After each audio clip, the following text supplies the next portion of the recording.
Today, I want to help you learn to love one of the world's messiest and most misunderstood root vegetables, beets.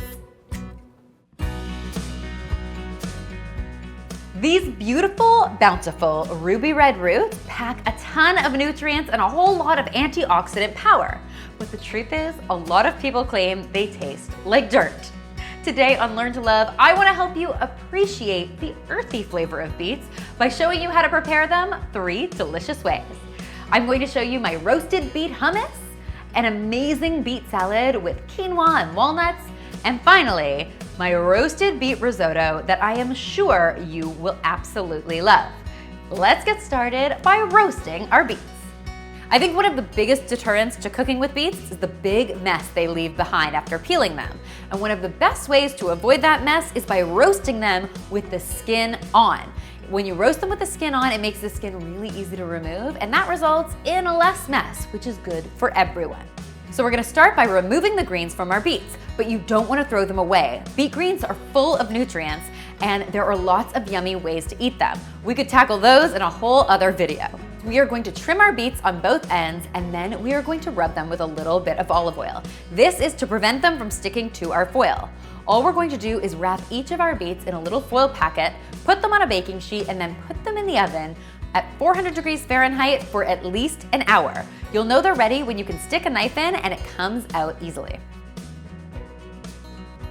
Once your beets are fully roasted, all you have to do is rub the skins off with some paper towels. Now, I like to use gloves to do this job, but you could totally do it barehanded and just wash your hands immediately afterwards. Naked beet, don't look. You also want to use a cutting board that you're not particularly attached to because there will be some mess left behind. Once the skin has been removed, all that's left is this sweet, earthy beet that can be used in all sorts of recipes, including this roasted beet hummus I'm about to show you.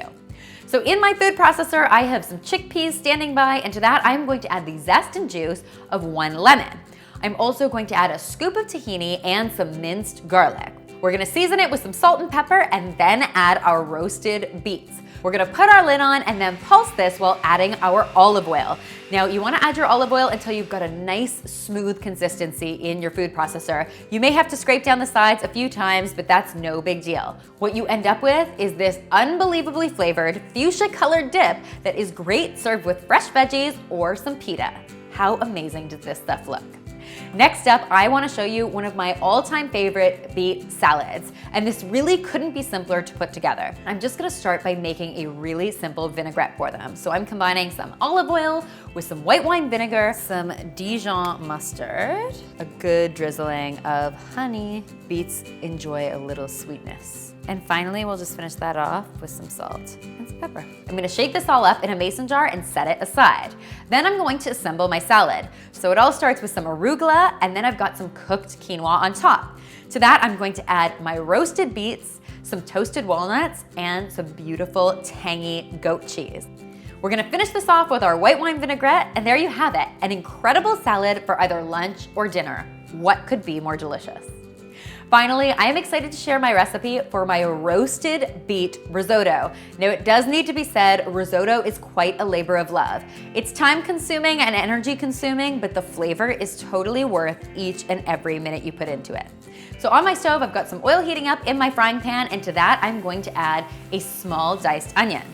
I'm going to cook the onion until it becomes translucent, and then I'm going to add 2 cloves of minced garlic. We're gonna cook the garlic for about 30 seconds, and then I'm going to add some white wine and some arborio rice. Now, arborio rice is the classic rice used in most risottos. You could use other types of rice, but I find the final product just doesn't compare. Basically, the secret to a great risotto is to never stop stirring. So we're going to stir our rice and our white wine until almost all of the white wine has evaporated. And then we are going to add our broth. I'm using vegetable broth in this recipe, but you could also use chicken broth if you wanted to. What you're going to do is add your broth half a cup at a time. And you're going to be stirring this until it's completely absorbed every single time. Now, this will take between 25 and 30 minutes, but I promise you it is worth all the effort. Don't stop stirring, even if your arm is going numb. Once your risotto has finally come together, you are going to finish it off with some butter, some Parmesan, and then we are going to add our yummy, delicious, beautiful beets and some fresh thyme leaves. You're going to stir everything together until it's combined, and then you are going to serve it immediately because risotto is always best when it's fresh. I hope you'll give these 3 delicious recipes a try, and if you do, be sure to tweet or Instagram me a photo because you know I love seeing what you're coming up with in your very own kitchens. And of course, if you haven't already, be sure to subscribe to The Domestic Geek because there's lots more deliciousness where this came from.